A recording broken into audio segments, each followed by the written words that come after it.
मेरे साथ ना प्रतीक रैना है और आज हम जिस इशू पे बात करने जा रहे हैं ये बड़ा ही एक ना मेजर इशू है।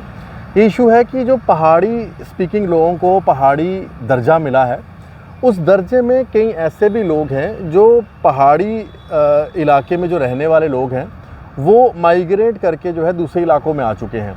उनमें से भी कई लोगों को ये स्टेटस मिल रहा है और कईयों को नहीं मिल रहा है।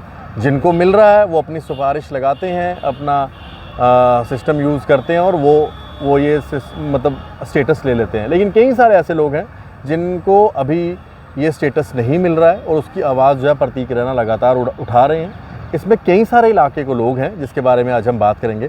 प्रतीक, ये पूरा मामला क्या है? और मैं चाहूँगा कि जिन जिन एरियाज़ में ये लोग रहते हैं जो पहाड़ी स्पीकिंग हैं, लेकिन वह वहाँ से उठ के कहीं ना कहीं उन्होंने अपने घर बना लिए या शिफ्ट हो चुके हैं और उनको ये फ़ायदा नहीं मिल पा रहा है। देखिए, सबसे पहले तो आपका बहुत बहुत धन्यवाद और डोगरा पत्रकार को बहुत बहुत शुभकामनाएं कि एक नया चैनल समाज में निकला है जो लोगों की, गरीब कस्बे की आवाज़ उठाता है।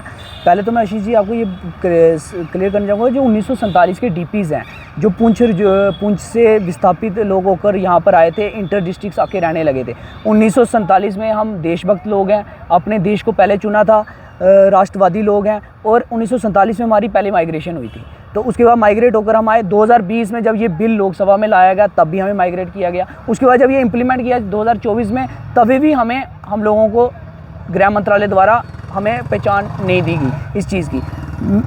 अब हमारे लोग जब डीसी जम्मू के पास जाते हैं, ये बात रखते हैं कि हम लोग पहाड़ी लोग हैं, हम लोगों को भी ये जो पहाड़ी स्पीकिंग का कोटा है वो मिलना चाहिए, अगर रिकमेंड किया गृह मंत्रालय। लेकिन डीसी जम्मू का कहने का ये है कि 2011 का जो सेंसस का रिपोर्ट है वो कहता है कि पहाड़ी लोग जम्मू के अंदर नहीं रहते। ये डीसी जम्मू का मानना है। उसके बाद जो हमारे यहाँ के पॉपुलेशन सर्वे है पहाड़ी स्पीकिंग पीपल्स का, उनके जो डॉक्टर जाकिर हैं यहाँ पे केएस, उन्होंने 1 फरवरी 2018 का ये डाटा दिया है 2011 का सेंसस का हवाला देते हुए कि पहाड़ी लोग जम्मू और कठुआ में 0 हैं। ये पहाड़ी स्पीकिंग पीपल्स के लिए पहाड़ी जो एडवाइजरी बोर्ड की कमेटी है, उन्होंने ये स्टेट एडवाइजरी बोर्ड की जो डेवलपमेंट अथॉरिटी है उसने ये डाटा दिया है। उसके बाद जब हमारे लोग जब बात करते हैं गृह मंत्रालय से, डायरेक्टरेट ऑफ सेंसिस ऑपरेशंस से, इस बारे में होम अफेयर से जब ये डिटेल्स मांगते हैं कि हम लोग पहाड़ी लोग क्या जम्मू के अंदर नहीं हैं आरटीआई के माध्यम से, तो उनका कहना है कि लगभग 18,000 के करीब जम्मू डिस्ट्रिक्ट के अंदर आप लोग रहते हो 2011 के हिसाब से, सेंसस 2011 का कहता है। उसके बाद कठुआ के अंदर 36,000 के करीब आप लोग रहते हो, 2011 का सेंसस ये कहता है। अभी हमने 2 डिस्ट्रिक्ट्स की ये निकलवाए थे, उसमें 2 डिस्ट्रिक्ट्स का ये डाटा है क्लियर। उसके बाद अब बात करते हैं कि गृह मंत्रालय की रिपोर्ट या तो सच्ची है या तो फिर डीसी जम्मू सच्ची है, दोनों में से एक है, क्योंकि मैनिपुलेट करके इस तरह से दिखाया जा रहा है। 2011 की सेंसस की रिपोर्ट का हवाला है एसओ नोटिफिकेशन 176 के तहत। उसके बाद जब हम डीसी पुंछ से ये बात पूछते हैं तो वो कहते हैं कि इस कैटेगरी का कोई रिस्ट्रिक्टेड एरिया नहीं है, निर्धारित नहीं है, स्पेसिफाई नहीं किया हुआ। अब मेरे जैसे कश्मीरी पंडित भाई हैं या किसी और कम्युनिटी के कोई भाई हैं, इंटर डिस्ट्रिक्ट जब वो आके रहने लगते हैं, माइग्रेट्स होके रह रहे हैं, तो उनकी एक पहचान है, उनकी समाज में एक पहचान है। और हम लोग जब जाते हैं तो वो कह रहे हैं आप लोगों की कोई आप लोग पहाड़ी आइडेंटिटी नहीं है। मतलब इनका कहने का मतलब है जैसे अब कश्मीरी हिंदू पंडित हैं, उनको जब कश्मीर से निकाल दिया तो उनको जब जम्मू में वो आके उन्होंने शरण लिया, वो जम्मू में रह रहे हैं, तो उनको जो कश्मीरी पंडितों का जितना भी फ़ायदा मिलता है यहाँ पे रहने का, जिस हिसाब का फ़ायदा मिलता है तो वो उनको मिलता है, चाहे वो जम्मू में है या वो कश्मीर में है।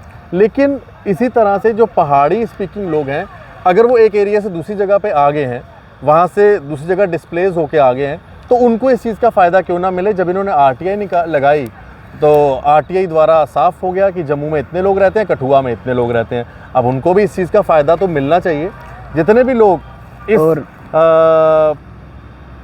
रेफ्यूजीज़ जो इसके साथ जुड़े, जो डिस्प्लेस्ड पहाड़ी लोग हैं जो जुड़े हुए हैं, वो इस वीडियो को ज़रूर शेयर कीजिएगा। और क्या आप बताना चाहते हैं? मैं कह रहा हूँ आर्टिकल 350 में ये साफ साफ मेंशन किया गया है कि सेंट्रल गवर्नमेंट जो है वो अपॉइंट करती है। उन्होंने 7th अमेंडमेंट एक्ट 1996 में ये साफ साफ मेंशन किया कि हम लिंग्विस्टिक मिनॉरिटीज़ की जो लैंग्वेजेस हैं उनके लिए एक स्पेशल ऑफिसर अपॉइंट करते हैं। उनके पास पूरा डाटा होता है कि कितने मिनॉरिटीज़ के लोग यहाँ पे रह रहे हैं, उनको सेव करने के लिए, कल्चर बचाने के लिए। आर्टिकल 15 में साफ साफ मेंशन किया गया है कि ये जो डिस्क्रिमिनेशन आपकी लैंग्वेज के साथ, आपके कल्चर के साथ नहीं किया जाएगा। हम इसको सेव करेंगे। आर्टिकल 29 और 30 में सेव गार्ड्स की बात की जाती है कि हम इसको सेव करेंगे, आपकी आइडेंटिटी को बचाएंगे, लेकिन ये यहाँ पे उसका भी हनन होता है। उसके बाद ये देखिए आप, डिज़ास्टर मैनेजमेंट और रिलीफ एंड रिहेबिलिटेशन की जो टीम होती है, इनका पूरा डिटेल्स होती है इनके पास, जो माइग्रेट्स लोग होते हैं उनकी पूरी डिटेल्स होती है। इन्होंने वन टाइम कंपनसेशन दी थी जिसमें अमाउंट रिलीज़ किया था 5.5 लाख रुपया, जो डीपीज़ हैं जो आके रह रहे हैं, और उसमें गवर्नमेंट के पास उन्हीं लोगों को वो दिया जो पहाड़ी लोग हैं। ये साफ साफ मेंशन किया हुआ है इन्होंने अपने डिपार्टमेंट के, इनके अथॉरिटी के पास पूरा रिकॉर्ड है।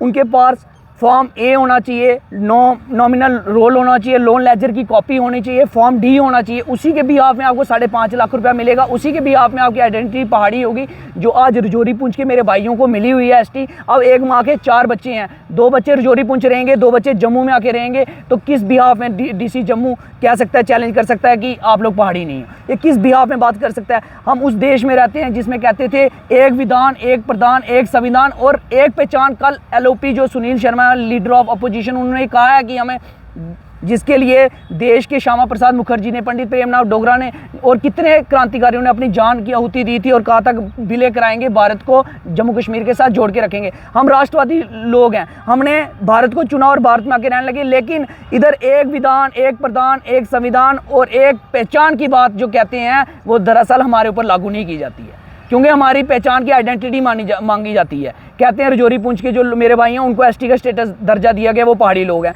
अगर मैं वहाँ से यहाँ पर आके रहने लगा हूँ तो मैं पहाड़ी नहीं हूँ। अब मेरे रिश्तेदार, 4 मासियाँ मेरी वहाँ रह रही हैं, वो पहाड़ी हैं। अब मेरी मम्मा इधर आके रहने लगी, मेरी माँ रहने लगी, वो पहाड़ी नहीं है। मतलब डीसी जम्मू का कहना ये है, और ये बहुत गलत है। अगर सेंसस की रिपोर्ट्स 2011 की ये साफ साफ स्पष्ट करती है कि आप लोग पहाड़ी क्षेत्र, यहाँ पर पहाड़ी लोग रह रहे हैं, तो डीसी जम्मू कैसे कह सकता है? और डीसी पुंछ जो कि साफ बता रहा है कि आपके पास फॉर्म ए होना चाहिए, फॉर्म डी होना चाहिए, नॉमिनल रोल होना, लोन लेजर की कॉपी होनी चाहिए थे, उस बिहाफ में आपको 5.5 लाख रुपया मिला है और इसका कोई क्राइटेरिया स्पेसिफाई नहीं है। इंटर डिस्ट्रिक्ट हमारे डीसी साहब कहीं और जाके ट्रांसफ़र होकर जाएंगे तो क्या उनकी नोटिफिकेशन बदल जाएगी? ये बहुत गलत है पहाड़ी लोगों। अब देखिए 370 और 35A की बात यहाँ पे की जाती है कि हक हकूक़ यहाँ की जो बेटियाँ हैं वो बाहर जाकर रहेंगी, उनके हक हकूक़ ख़त्म हो जाएंगे। जो यहाँ की बेटी हैं उनके हक हकूक़ के बारे में तो सोचो। जो वहाँ से यहाँ आकर इंटर माइग्रेट होकर रह रही हैं डिस्ट्रिक्ट, तो उनके हक हकूक़ तो आप तो ऐसे छीन रहे हो। आप तो कह रहे हो आप उनकी आइडेंटिटी नहीं है, आप लोग पहाड़ी लोग हो नहीं। लेकिन इसके ऊपर सरकार को गौर करना होगा। गृह मंत्रालय तो बड़ी लोकसभा में कह रहे थे, लड़ रहे थे अपने प्रतिनिधियों से कि पीओजेके के लिए लड़ने की बात करते हो, आप लेने की बात करते हो, हम उनके लिए जान दे देंगे पीओजेके के लिए। लेकिन पीओजेके के जो माइग्रेंट्स लोग हैं, ये लंबा संघर्ष हो गया, काफ़ी सालों से संघर्ष हो गया। अगर आप एक आइडेंटिटी कर रहे हो तो सबको दो ना, सबको इक्वल ट्रीट करो ना। आप तो इधर आधों को कहोगे आपको मिल जाएगा, आधों को नहीं मिलेगा। पहाड़ी लोगों अपने अस्तित्व की लड़ाई लड़ता है और यहाँ पर लड़ रहा है। अब जीडी शर्मा की जो रिपोर्ट आई हुई है, जस्टिस जो रिटायर्ड जस्टिस, उनकी रिकमेंडेशन के आधार पर जो सेंट्रल गवर्नमेंट ने यहाँ पर पहाड़ी स्टेटस का दर्जा दिया है, हमारी टीम आरटीआई के माध्यम से उनसे भी ये लेना चाहती है डिपार्टमेंट से, लेकिन डिपार्टमेंट्स अभी तक उस रिपोर्ट्स को हमारे साथ शेयर नहीं कर रहे हैं, क्योंकि हम चाहते हैं वो रिकमेंडेशन किस बेसिस पे की हुई है। क्या उन्होंने कहा था कि यहाँ पे इंटर डिस्ट्रिक्ट जो आएगा उनको पहाड़ी नहीं देंगे? पहले हम अपनी ज़मीनों की लड़ाई के लिए भी आपके समक्ष आकर ये बात रखी थी। इलेक्शंस आए सिर्फ वोट बैंक की राजनीति के लिए, क्या पहाड़ी लोगों को यहाँ पर आपने पीओजेके डीपीस को इस्तेमाल कर रहे हो? क्यों असेंबली में आज तक किसी ने नहीं बोला? क्या एनसी बीजेपी जिसकी भी यहाँ पर असेंबली में सेशन चल रहे हैं, किसी ने बात क्यों नहीं रखी अभी तक? अगर रखी भी है, सिर्फ बोलते हैं कि हमने बात रखी। अरे बात रखी होती तो हमें मजबूर होकर प्रदर्शन करने पड़ते। आज हमें 2 बार प्रदर्शन कर रहे हैं। पहला प्रदर्शन हमारा बोर कैंप में हो चुका है, उसके बाद ब्रिजनगर में हमारा कल प्रदर्शन हुआ। आने वाले समय पर हमारे साथ युवा जुड़ रहे हैं और जितने संगठन हमारे बने हुए हैं, सिर्फ सभी ने अपने घरों का सोचा, किसी ने हमारे लोगों का नहीं सोचा, हमारी कम्युनिटी का नहीं सोचा। जब कम्युनिटी हमारी खतरे में है, पहचान के मोहताज हो गए हैं हम लोगों की बात करने वाला समाज में कोई नहीं है। और निकले तो कई लोग लातें खींचने, हमारी लातें बड़ी मजबूत हैं। मैं बता देना चाहता हूँ लोगों को कि लातें खींचने से नहीं चलेगा। अब हम लोग निकले हैं बाहर और ये युवाओं ने ये संघर्ष अब संभाला है और इसके लिए लड़ेंगे और ये बात समाज को सुनना ज़रूरी है। और गृह मंत्रालय, अमित शाह जी, मेरी आपसे भी माननीय अपील है कि डीपीस को उनका हक मिलना चाहिए। अगर आपने 5.5 लाख रुपया दिया है तो उनका पूरा रिकॉर्ड आपके पास पड़ा है। बहुत शुक्रिया। आप भी इस बात से अगर सहमत हो तो प्रतीक रैना जी के साथ जुड़ें।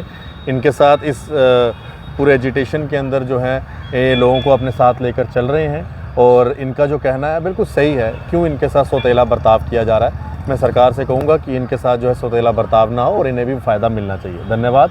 आप अपनी राय ज़रूर रखिएगा और सभी लोग शेयर कीजिएगा। राम राम।